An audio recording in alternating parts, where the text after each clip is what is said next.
জোর কইরা আমারে রুমের ভিতর নিয়ে হাসে আমি কই মাথা তুমি শিক্ষক দিবা। শিক্ষক যখন ভক্ষক আর শিক্ষিকা যখন সেই পাপের সহযোগী, তখন একটি অবুঝ শিশু যাবে কোথায়? গোপালগঞ্জের এই ঘটনা শুনলে আপনার গায়ের লোম শিউর ঝরবে। বিশ্বাস করতে কষ্ট হবে, কিন্তু এটাই নির্মম সত্য। যে শিক্ষিকার কাছে নিরাপত্তা খোঁজার কথা, সেই শিক্ষিকাই যখন ছাত্রীকে তুলে দেন ধর্ষকের হাতে, তখন আর বাঁচার পথ কি থাকে?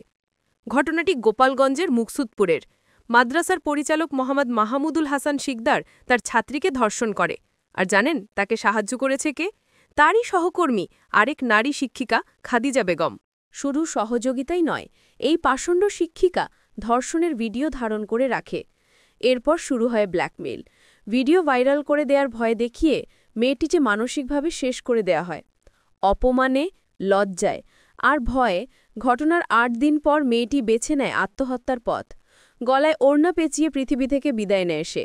পেছনে রেখে যায় পরিবারের বুক ফাটা কান্না। কিন্তু পাপ বাপকেও ছাড়ে না। ক্ষুব্ধ এলাকাবাসী ওই লম্পট শিক্ষককে গণধোলাই দিয়ে পুলিশের হাতে তুলে দিয়েছে। মা বাদী হয়ে মামলা করেছেন, পুলিশ দুজনকে গ্রেফতারও করেছে। আজ আমরা প্রশ্ন করতে চাই, শিক্ষাঙ্গনে যদি এই হয় নিরাপত্তা, তবে অভিভাবকরা বিশ্বাস করবে কাকে? এই পিশাচদের এমন শাস্তি হওয়া উচিত যা দেখে ভবিষ্যতে কেউ এমন জঘন্য কাজ করার সাহস না পায়।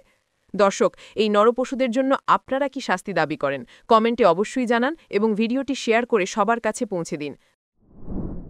নিত্য নতুন নিউজ আপডেট পেতে লাইক, কমেন্টে এবং শেয়ার করে রোজ খবরের সাথেই থাকুন।